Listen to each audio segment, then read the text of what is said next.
Welcome back.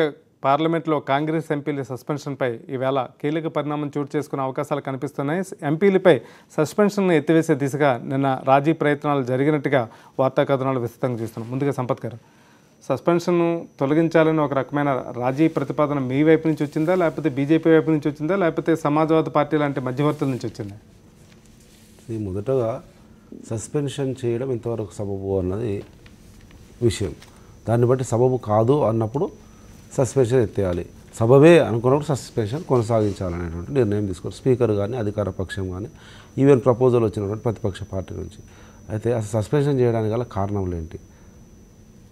చట్టసభలో ఉన్నటువంటి రూల్స్కు, house అఫేర్స్కు వ్యతిరేకంగా మాట్లాడినారా, వ్యతిరేకంగా ప్రవర్తించినారా, సస్పెన్షన్ గల కారణాలు ఏమైనది మొదటిగా వచ్చింది. ఈరోజు ఆలోచన చేయండి, ఒక రాజకీయ పార్టీగా నేను మాట్లాడితే నా వాయిస్ కావచ్చు, కానీ యావత్ భారతదేశంలోని ప్రతిపక్షాలు అన్నీ ఒక తాటి మీదకి వచ్చి ఇది తప్పు, ప్రజాస్వామ్యాన్ని కూనీ చేసి రాజ్యాంగబద్ధంగా ఏదైతే హౌస్లో జరగాల్సిన యాక్టివిటీని ఈ రకంగా ఒంటెత్తు పోకూడదని చెప్పి అందరూ కూడా గొంతు కలుపుతూ ఉన్నారు.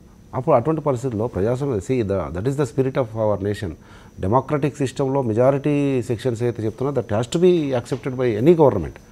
ఆ రకంగా ఈరోజు పార్లమెంట్లో ఉన్నటువంటి అన్ని పక్షాలు కూడా కాంగ్రెస్ పార్టీ పార్లమెంట్ సభ్యులను సస్పెండ్ చేయడం తప్పు అని అందరూ కూడా అంటున్నారు. కనుకనే ప్రభుత్వం నుంచి కొద్దిగా 2 మెట్లు దిగి, అవును అందరు దేశం, యావత్ దేశం అందరూ పార్లమెంట్ సభ్యులు అన్ని పక్షాలు అంటున్నారంటే భారతదేశం అన్నట్లే డెమోక్రటిక్ సిస్టంలో అటువంటి వ్యతిరేకత వచ్చింది కనుక మళ్ళీ నిర్ణయాన్ని పునఃపరిశీలిస్తున్నారేమో తెలియదు. కానీ వారు పరిశీలించకపోయినా ఏ ఇష్యూ గురించి అయితే చర్చ జరుగుతుందో ఆ ఇష్యూని అయితే విడిచిపెట్టే సమస్య లేదు. సోనియా గాంధీ గారు, రాహుల్ గాంధీ గారు కూడా వెరీ క్లియర్గా they are the first day onwards till date they are very clear on the issue. Basically అది కూడా నిన్న అన్నారు రాహుల్ గాంధీ గారు, అది రాహుల్ గాంధీ, బీఎస్పీ లేకపోతే ఆర్జేడీ, ఎస్పీ వీళ్ళది కాదండి, భారతదేశ ప్రజల గొంతుకగా వీళ్ళ బాధ్యతగా హౌస్లో వీళ్ళు ఉన్నారు కనుక వీళ్ళు మాట్లాడుతున్నారు. యావత్ భారతదేశం అనుకుంటా ఉంది. ఆ రోజు అధికారంలోకి రావడానికి ఏమన్నారంటే పెద్ద ఎత్తున నరేంద్ర మోడీ అంటే ఏదో హైప్ క్రియేట్ చేసి యాంటీ కరప్షన్ అన్నారు. యాంటీ కరప్షన్ కాజ్ మీద, యాంటీ కరప్షన్ వాయిస్ మీద అధికారంలోకి వచ్చినటువంటి నరేంద్ర మోడీ ప్రభుత్వంలో ఉన్నటువంటి 4 మంత్రులు ఆల్ ఆంటీస్ క్యాప్షన్ వచ్చింది చూడండి, ఆంటీస్ కరప్షన్ అయిపోయింది. 4 అవినీతి ఆరోపణల్లో పెద్ద ఎత్తున ఒక దేశానికి ఇంకో దేశానికి సంబంధించినటువంటి దాంట్లో ఇన్వాల్వ్ అయ్యి ఆరోపణలు, కీలకమైన ఇష్యూస్, అటువంటి కీలకమైనటువంటి ఇష్యూస్ ప్రస్తావించినప్పుడు కూడా గొంతు నొక్కేసాలి, మా మరకలను ఎత్తి చూపుతున్నారు, మా మలినాన్ని భారతదేశ ప్రజలకు తెలిసేటట్లుంది అన్నటువంటి కంగారులో సస్పెన్షన్ చేసినంత మాత్రాన ప్రజాస్వామ్యంలో హౌస్ కాకపోతే బయట వచ్చి గొంతు అయితే ఉంటుంది. ప్రజాస్వామ్యయుతంగా ఎక్కడ మా గొంతు వినిపించాలో అక్కడ వినిపిస్తారు. అది వినిపించినాం కనుక భారతదేశ ప్రజలకు అర్థమైంది కనుక భారతదేశ తరఫున ఈరోజు పార్లమెంట్లో ప్రాతినిధ్యం వహిస్తారు అన్ని పక్షాలు కూడా. ఒకవేళ సస్పెన్షన్ ఎత్తివేసినా సరే అదే అంశాల మీద మీ పోరాటం కొనసాగుతుంది. 100% నో కాంప్రమైజ్. సోనియా గాంధీ గారు చెప్తారు. మీరు ఎప్పుడైనా ఎప్పుడైనా చూసారండి, సోనియా గాంధీ గొంతెత్తి అరుస్తుంది. ఎందుకు అరుస్తుంది? భారతదేశ మర్యాద, గౌరవాలను, ఔన్నత్యాన్ని కాపాడండి, ఇటువంటి మరకలు ఉన్నటువంటి మంత్రులను తొలగించాం. మేము చేసినాం కదా. మేము కూడా చాలా సంవత్సరాల అధికారంలో ఉన్నాం. అటువంటి ఇబ్బందులు ఎదురైనప్పుడు మేము తీసుకున్నాం చర్య, ఆ రకంగా చర్యలు తీసుకోవాలి. హైకోర్టుకి సంబంధించి విభజన సంబంధించి కూడా టీఆర్ఎస్ ఎంపీలు పెద్ద ఎత్తున ఆందోళన చేశారు.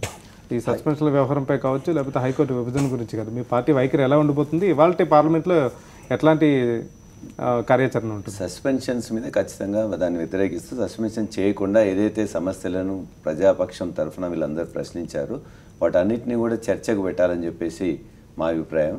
అసలు ముఖ్యంగా మేము కూడా గత 4 పార్లమెంట్ సమావేశాల్లో కూడా మా యొక్క ఇష్యూ హైకోర్టు అనేది ఈ రోజున జెన్యూన్ సమస్యగా వాళ్ళ ముందు తీసుకొచ్చాం. మేము కూడా వాటిని కొంత మా ప్లకార్డ్స్ పట్టుకొని కూడా మా ఎంపీలందరూ కూడా చేస్తున్నాం. హైకోర్టు విషయంలో వారు నిన్న 2 మంత్రులు కూడా, ఒక మంత్రి గారు ఏం చెప్పారంటే హోంమంత్రి గారు, సదానంద గౌడ గారు న్యాయశాఖ మంత్రి లేరు, వెంటనే నేను తెలుసుకొని నేను రేపు పొద్దున మేము ఖచ్చితంగా చెప్తామని చెప్పారు. కానీ దురదృష్టవశాత్తు వెంకయ్య నాయుడు గారు దాని మీద రాంగ్ ఇన్ఫర్మేషన్ ఇచ్చారు. ఇది హైకోర్టులో ఉన్నది కాబట్టి హైకోర్టు మేము చేయలేమని చెప్పి. మేము ఇక్కడ వారందరికీ కూడా ప్రజలకు కూడా తెలియజేసేది ఏంటంటే, ఇంతకుముందు జార్ఖండ్, ఉత్తరాఖండ్, తర్వాత 3 రాష్ట్రాలు కొత్త ఏర్పాటు చేసినప్పుడు ఎన్డీఏ ప్రభుత్వం ఏర్పాటు చేసింది ఛత్తీస్గఢ్. వారం రోజుల్లో హైకోర్టు అనేది ఏర్పాటు చేయబడ్డది. ఈ రోజున విభజన చట్టంలో కూడా క్లియర్గా సంవత్సరం లోపల హైకోర్టు ఏర్పడాలని చెప్పేస్తున్నది. ప్రజా ప్రయోజన వాయిద్యం వేసిన తర్వాత కూడా వాళ్ళు చెప్పింది ఏంటంటే ప్రస్తుతం ఉన్న కోర్టు అనేది తెలంగాణకే చెందుతుంది, కొత్తగా ఏర్పాటు చేయాలన్నది. కొత్త ఏర్పాటు చేయాల్సిన భవనాలు కూడా కేసీఆర్ గారు దాన్ని క్లియర్గా వివరించి ఎక్కడెక్కడ భవనాలు మేము, ఎందుకంటే 10 సంవత్సరంలో వాళ్ళకి ఏర్పాటు చేయాల్సిన బాధ్యత మాకు ఉందని చెప్పేసి గుర్తించి మేము కూడా చెప్పినాం. కాబట్టి ఈరోజు కోర్టులో లేదు.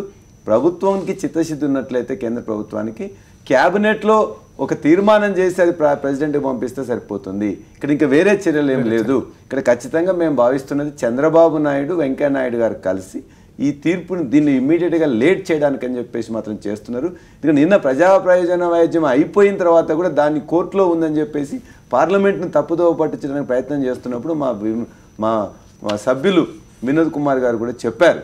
చాలాసేపటి నుంచి గౌతమ్ రెడ్డి గారు లైన్లో ఉన్నారు. ఖచ్చితంగా మేము దీనికోసం మేము పోరాటం కొనసాగిస్తాం. గౌతమ్ గారు, ప్రత్యేక హోదాకు సంబంధించి నిన్న మీ పార్టీ కూడా గొంతెత్తింది. ఏకంగా స్పీకర్ పోడియం దగ్గరకు వచ్చి కూడా నిరసన తెలిపారు. ఇవాళ కూడా మీ కార్యాచరణ ఎలా ఉండిపోతుంది? అసలు ప్రత్యేక హోదా పైన మీ పోరాటానికి సంబంధించి ఈ నెల 10వ తేదీన కూడా పెద్ద ఎత్తున ధర్నా చేపట్టినట్టు సమాచారం. దీనికి సంబంధించి పెద్ద ఎత్తున కార్యక్రమాలు కూడా ఊపందుకుంటున్నాయి. ఈ రాష్ట్రంలో మొట్టమొదటిసారిగా అన్ని రాజకీయ పార్టీల కంటే ముందుగానే పోరాటానికి పిలుపు ఇచ్చింది జగన్మోహన్ రెడ్డి గారు. అదే పద్ధతిలో గతం నుంచి కూడా టీడీపీ వాళ్ళ వాదన ఏంటంటే డైరెక్ట్గా వాళ్ళు మాట్లాడతారు. అపోజిషన్ వాళ్ళు మీరెందుకు మాట్లాడట్లా, మీరెందుకు ఉద్యమం చేయట్లా, మీరెందుకని కేంద్రాన్ని అడగట్లా, మీకు కేంద్రానికి సంబంధాలు ఉన్నాయంటున్నారు. అంటే చేయవలసినటువంటి వాడే చేయటం లేక చెయ్యలేక ఆ తప్పిదాన్ని తన మీద పడకుండా అపోజిషన్ మీద వేయడానికి ప్రయత్నం చేశాడు. టీడీపీ వాళ్ళు చేయటం జరిగింది. కానీ ఇవాళ అసలు రోజు వచ్చేటువంటి సమయానికి మొహం చాటేసేటువంటి పద్ధతిని తీసుకున్నారు. మంత్రులు మంత్రులుగానే ఉండాలి, వారి పరిపాలనగానే ఉండాలి, బీజేపీతో సఖ్యత మాత్రం కొనసాగించాలి, రాష్ట్రానికి మాత్రం ఏ రకమైనటువంటి ప్యాకేజీ కానీ లేకపోతే ప్రత్యేక హోదా కనుక రాకపోయినా కానీ కూడా వాళ్ళతోనే కలిసికట్టుగా వెళ్ళాలనేటువంటి చెప్తున్నారు. దానికి గుణపాఠం చెప్పడానికే ఈ రాష్ట్రంలో ఉండేటువంటి అన్ని పార్టీలు కొన్ని సందర్భాల్లో నేను కూడా విన్నా, బీజేపీకి సైతం కొంతమంది మాట్లాడుతున్నారు, హోదా కావాలి అనేటువంటిది మాట్లాడుతూ ఉన్నారు. మరి అటువంటి సందర్భంలో చంద్రబాబు నాయుడు గారు ఎందుకని కేంద్రం మీద ఒత్తిడి తీసుకురావట్లేదు? నిన్న జరిగినటువంటి సంఘటనలో డైరెక్ట్గా మా ఎంపీ గారు మాట్లాడినటువంటి రాజమోహన్ రెడ్డి గారు మాట్లాడినప్పుడు వెంకయ్యనాయుడు గారు కూడా మా మైండ్లో ఉంది, ఇది మేము అమలు చేస్తామని అంటున్నారే కానీ అమలు చేసేటువంటి తీరు మాత్రం చెప్పట్లా. అంటే సంవత్సరం పాటు గడిచినా కానీ కూడా ఈ ప్రత్యేక హోదాకి సంబంధించినటువంటి దానిలో వాళ్ళకి ఇంత మటుకి ఫ్రేమ్ చేసుకోలేదు అనేటువంటి కనబడతా ఉంది. వీర్రాజు గారు ఇక్కడ ఉన్నారు, వీర్రాజు గారు కూడా చెప్పాల్సినటువంటి అవసరం ఉంది. 1 year అయినా కానీ కూడా మీరు ఎందుకని ఒక ఫ్రేమ్ చేసుకుని దాని పద్ధతి ప్రకారంగా రావాలి, ముందుకి ప్రజల ముందుకు రావాలనేది చెప్పాలి. దానికి ఏ రకమైనటువంటి సమాధానం ఇంతవరకు చెప్పలా. ఏమంటారు, కొంత మేము డబ్బులు ఇస్తున్నాం కదా అన్నారు. ఆ డబ్బులు తీసుకెళ్ళి ఏం చేస్తున్నారు? వెనకబడిన ప్రాంతాలకి ఖర్చు పెట్టవలసినటువంటి డబ్బులు తీసుకెళ్ళి పట్టిసీమకు ఖర్చు పెడతా ఉన్నారు. కేంద్రం ఇచ్చినటువంటి గైడ్లైన్స్ని పక్కన పెట్టేటువంటి పద్ధతిలో కూడా ఇవాళ టీడీపీ ప్రభుత్వం ఇక్కడ తీసుకుంటుంటే నిమ్మక నీరెత్తినట్టుగా మాత్రమే టీడీపీ వాళ్ళు ఉంటున్నారు. కంటి తుడుపు ప్రకటనలు మాత్రం చేస్తున్నారు. ఇది సరైనటువంటి కాదు. ఇప్పటికైనా మేము అడిగేది, కేంద్రం దగ్గరికి వెళ్దాం పదండి, అన్ని పక్షాలని గెలవపోయినా కానీ కూడా ఇతర పక్షాలను కూడా తీసుకువెళ్ళామనేటువంటి మేము డిమాండ్ చేస్తున్నాం. ఓకే సార్ వీర్రాజు గారు, మీరు 2 అంశాలకు సంబంధించి ఇప్పుడు సమాధానం చెప్పాల్సి ఉంటుంది. 1 హైకోర్టు విభజన, 2 ప్రత్యేక హోదా. సమయం తక్కువగా ఉంది, ఎందుకంటే ఇవాళ రైల్వే దుర్ఘటన మీద ఎక్కువ సమయం తీసుకున్నాం. సమయం తక్కువగా ఉంది, మీరు ఒక 2 నిమిషాలు ముగించాలి.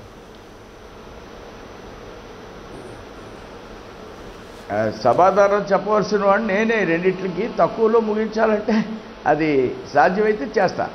రైల్వే ఏదైతే కోర్టు విషయంలో కేంద్ర ప్రభుత్వం యొక్క చిత్తశుద్ధి విషయంలో ఏమాత్రం కూడా నిర్లక్ష్య వైఖరి లేదు. రాష్ట్ర ప్రభుత్వాలు 2 కూడా ఇవాళకి వేరు ప్రభుత్వాలుగా ఉన్నప్పటికి కూడా ఇంకా కూడా తెలుగు సోదరులం అనేటువంటి ఒక భావాన్ని, నిర్మాణాత్మకమైనటువంటి భావాన్ని చేయకుండా ఒకళ్ళ మీద ఒకళ్ళు శత్రుత్వాన్ని పెంచుకునేటువంటి వైఖరిలో ఇలాంటి విషయంలో కొంత సందిగ్ధత ఏర్పడుతుందనేటువంటి అభిప్రాయంతో మేము ఉన్నాం. ఆ దృష్ట్యా కేంద్ర ప్రభుత్వానికి చిత్తశుద్ధి అయితే ఉంది. రాష్ట్ర ప్రభుత్వాలు 2 ఒకే అభిప్రాయానికి వచ్చి తెలియజేసినటువంటి మరుక్షణం మేము కోర్టును ఏర్పాటు చేస్తామన్నటువంటి విషయాన్ని చాలా స్పష్టంగా మా కేంద్ర మంత్రివర్యులు లా శాఖ మంత్రివర్యులు తెలియజేయడం జరిగింది. రెండు రాష్ట్ర ప్రభుత్వాలు కూడా అడిగినాయి ఖచ్చితంగా ఇమ్మీడియట్ గా దాన్ని సెపరేట్ గా చేయాలని చెప్పేసి కోరినాయి. మీరు వెంకయ్య నాయుడు గారికి చెప్పండి, మీ పార్టీ తరఫున చెప్పండి. సార్ నేను చెప్పేది వినండి. చెప్పేది వినండి. నాకు టైం తక్కువ ఉందా, దయచేసి నేను చెప్పేది వినండి. ప్రత్యేక హోదా విషయంలో ఈవేళ తెలుగుదేశం, ఈవేళ టీఆర్ఎస్, ఏదైతే వైఎస్ఆర్సీపీ, కాంగ్రెస్ పార్టీ, వీళ్ళెవరికి కూడా సంబంధం లేదండి. ఈ రాష్ట్రం విడిపోతే ఏం కావాలని, ఏం చేస్తే ఈ రాష్ట్రం ముందుకు వెళ్తామని చెప్పినటువంటి పార్టీ భారతీయ జనతా పార్టీ ఒక్కటే. ప్రత్యేక హోదాను కూడా అడిగినటువంటి పార్టీ భారతీయ జనతా పార్టీ. 13 జిల్లాల సర్వనాశనం అయిపోయినాయి ఆంధ్ర రాష్ట్రంలో. హైదరాబాద్ కేంద్రంగా చేసుకుని వ్యాపారాలు చేసేటువంటి నాయకులందరూ కూడా హైదరాబాదే అభివృద్ధి చెందాలి, హైదరాబాద్లో ఇన్ని పరిశ్రమలు ఉన్నా, హైదరాబాద్లో ఇన్ని ఎడ్యుకేషనల్ ఇన్స్టిట్యూట్స్ ఉన్నా, వీటి ఎవ్వరి మీద కూడా దృష్టి లేకుండా అక్కడే ఉండాలనేటువంటి ఒక అవగాహన రాహిత్యంతో వ్యవహరించినటువంటి వ్యక్తులకి మేము రాజ్యసభలో 5 నిమిషాల్లో లైట్లు ఆర్పి ఆంధ్ర రాష్ట్రానికి అన్యాయం చేస్తుంటే రాజ్యసభలో ఈ అంశాలన్నీ ప్రస్తావించి ఈవేళ రాజశేఖర రెడ్డి, చంద్రబాబు నాయుడు గతంలో అధికారంలో ఉన్నప్పుడు ఈ రాష్ట్రం చీకటమయంగా ఉంటే 24 గంటలు కరెంట్ ఇచ్చింది భారతీయ జనతా పార్టీ. ఈ రాష్ట్రంలో 4 రోడ్ల వ్యవస్థ కోసం 1000 కిలోమీటర్ల డిస్కషన్ వేరే అంశం మీదకి వెళ్తుంది. భారతీయ జనతా పార్టీ గతంలో చెప్పేది వినాలండి. వీర్రాజు గారు ప్రభుత్వ హయాంలో అభివృద్ధి ఎలా జరిగింది మరోసారి చర్చిద్దాం. ప్రత్యేక హోదా మీద మీరు ఇస్తున్నారా లేదా అని ప్రతిపక్ష పార్టీలు సూటిగా ప్రశ్నిస్తున్నాయి. ఇస్తే ఎలా ఇస్తారు, ఇవ్వకపోతే ఎలా ఇవ్వరు? హైకోర్టు మీద ఎందుకు మీరు వ్యతిరేకిస్తున్నారు చెప్పండి. తెలుగుదేశం ప్రభుత్వం, తెలుగుదేశం మాకు కూడా కావాలంటుంది, టిఆర్ఎస్ ప్రభుత్వం ఇక్కడ కావాలంటుంది. మీరు ఎందుకు అబద్ధాలు చెప్తున్నారు, ఎందుకు వ్యతిరేకిస్తున్నారు? హైకోర్టుని వ్యతిరేకిస్తున్నారు, ప్రత్యేక హైకోర్టు మీరు ఎందుకు వ్యతిరేకిస్తున్నారు? మేము అబద్ధాలు చెప్పే ప్రసక్తి లేదు, కోర్టులో లేదు కదా. ప్రజా ప్రయోజన చట్టం ప్రకారం కోర్టులో ఉందని వెంకయ్య నాయుడు గారు చెప్పిండ్రు. అది అవాస్తవం కదా, అబద్ధం కదా. పచ్చి అబద్ధాలు. బీజేపీ అంటేనే బడా జూటా పార్టీ, భారత్ కా జూటా పార్టీ. అబద్ధాలు కాకపోతే ఏందండి? వెంకయ్య నాయుడు గారు ఆ రోజు జైట్లీ గారు అడగలేదా ప్రత్యేక హోదా ఇవ్వాలి, కాంగ్రెస్ పార్టీ 5 ఏళ్ళు అన్నది కాదు 10 ఏళ్ళు అని చెప్పలేదా? ఈరోజు ఏమైంది? అధికారంలోకి వచ్చిన తర్వాత హైకోర్టు విభజన 2 లెటర్లు ఇచ్చిన తర్వాత ఈ వెంకయ్య నాయుడు, చంద్రబాబు నాయుడు ఇద్దరు నాయుడులు కలిసి 2 రాష్ట్రాలతో ఆడుకుంటున్నారు, 2 రాష్ట్ర ప్రజలతో ఆడుకుంటున్నారు, న్యాయ వ్యవస్థనే చిన్నాభిన్నం చేస్తున్నారు. మీరు వెంకయ్య నాయుడు చెప్పండి. మీరెవరండి చెప్పడం కోసం భారతీయ జనతా పార్టీ గురించి? జోటాలు మీరు, దొంగలు మీరు, అవినీతి పరులు మీరు. ఏం మాట్లాడుతున్నారు? ఛానల్లో కూర్చొని ఏం మాట్లాడుతున్నారు? జోటాలు అంటారా? 100% భారతదేశ ప్రజలు నిర్ధారించారు కనుకనే 5.5 దశాబ్దాలు పరిపాలించిన వీర్రాజు గారు ఒక్క 5 ఏళ్ళు వచ్చినందుకు మురిసిపోకండి. భారతీయ జనతా పార్టీని జూటాలు అంటారా?